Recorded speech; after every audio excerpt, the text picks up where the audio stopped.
Now, before I turn the podium over to Regent Lance Pyle, I feel impressed to share with you today just one small story. Dr. Pinnell, you are Superwoman.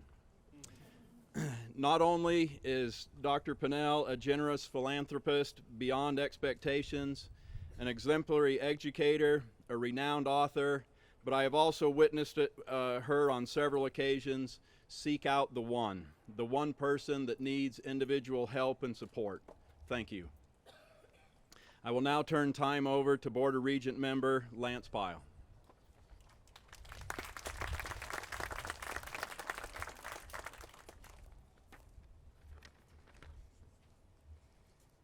Thanks, Dr. Huron. And again, on behalf of the Board of Regents, I want to thank everyone for being here this afternoon. We know the worth of an institution when we see alums like Dr. Pinnell, who graduated, built distinguished careers for themselves, and came home to Eastern to give back to the university that started them on their way. As a national recognized educational theorist, a generous philanthropist, supporting ENMU co-teaching projects with Portales schools, the ENMU Childhood Development Center by funding the addition of a classroom for 2-year-olds, and most recently endowing a new professor, Gay-Sue Pinnell Endowed Chair for the Literacy and Language Education for our young children. Dr. Pinnell's career impacts the lives of our children, students, educators, and will for many generations to come. As a regent, I have no greater honor in recognizing our distinguished alumna who has set us on the road to making ENMU a better institution, more responsive to our mission, and our legacy as a regional leader in teacher education. On behalf of Eastern New Mexico University Board of Regents, it's my honor to officially rename the Education Building the Dr. Gay-Sue Pinnell Education Building. Thank you, Dr. Pinnell.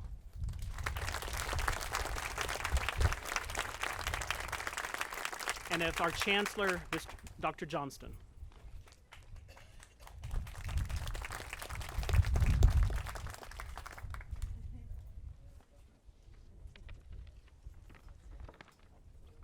Thank you, Regent Pyle, and thank you everyone for joining us to honor Dr. Pinnell. I am always grateful for the opportunity to recognize and to thank one of our outstanding alumna. But occasions such as this are truly special. We have the opportunity to honor a donor, a philanthropist, and a simply wonderful person. It is well understood that we support our passions. We give back to those areas of interest that are important to us. Dr. Pinnell has a career and legacy around literacy and learning. Such a passion and her support of ENMU provides a pathway to prepare our students to teach, and through them, the youth for whom doors will be opened and opportunities provided. We do recognize that we are but one small part of something truly special that Dr. Pinnell has created, something that will continue for generations to come, and we are honored to be in that company. As noted in your program and by Regent Pyle, Dr. Pinnell's generosity has certainly supported the efforts within the College of Education and Technology, such as retaining talented faculty through an endowed chair, the co-teaching project, as well as the university through improvement of facilities and the addition of the beautifully renovated Casa del Sol. Through this support, she has added to what we are able to deliver as a university to our students and to the community as a whole. To say thank you does not seem enough. To name a building in her honor does not seem enough. To support and in some way continue her life's work does not seem enough. But they are all offered with our heartfelt appreciation, and so we take this opportunity to again say thank you for your support of Eastern New Mexico University. Thank you, Dr. Pinnell.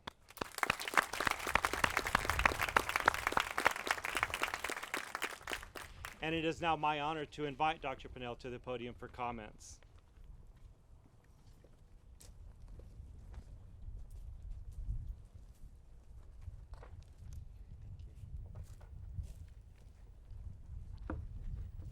Well, I guess the word is you're welcome.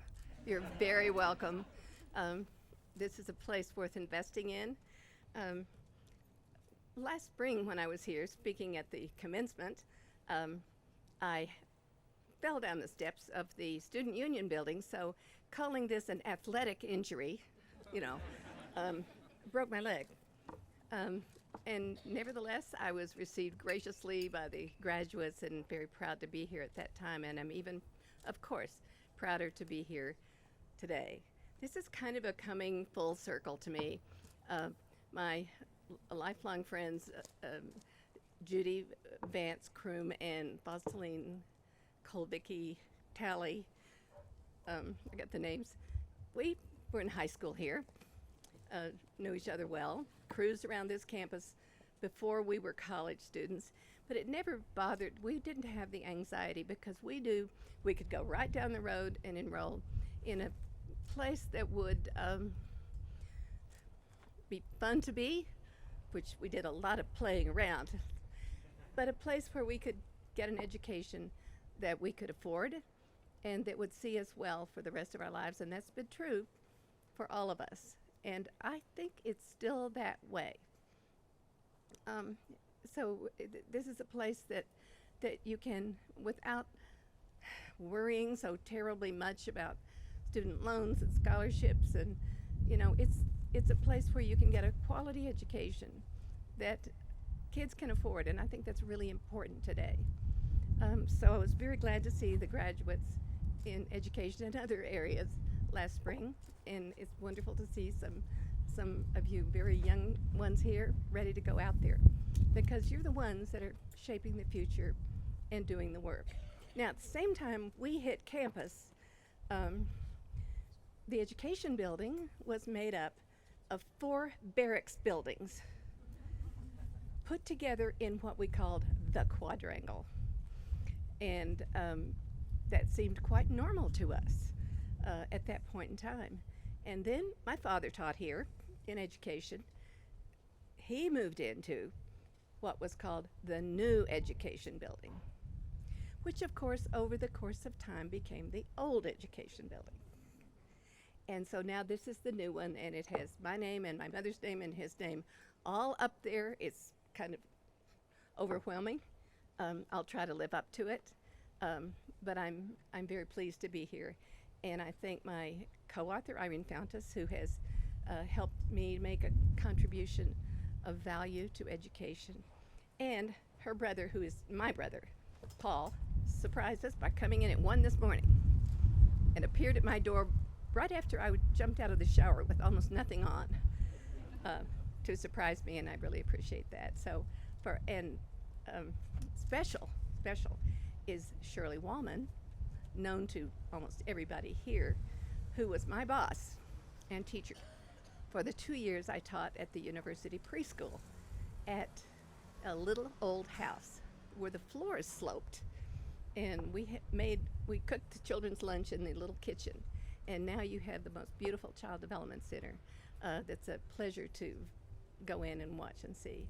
So this place has changed, not in its heart, but in its capacity, in its programs, its size, and in the beautiful buildings that you've been able to create here.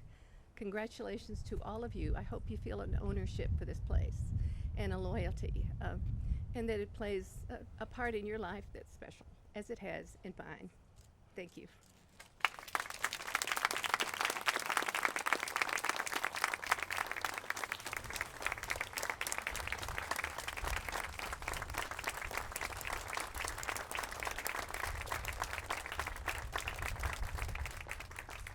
Now we're going to cut ribbons.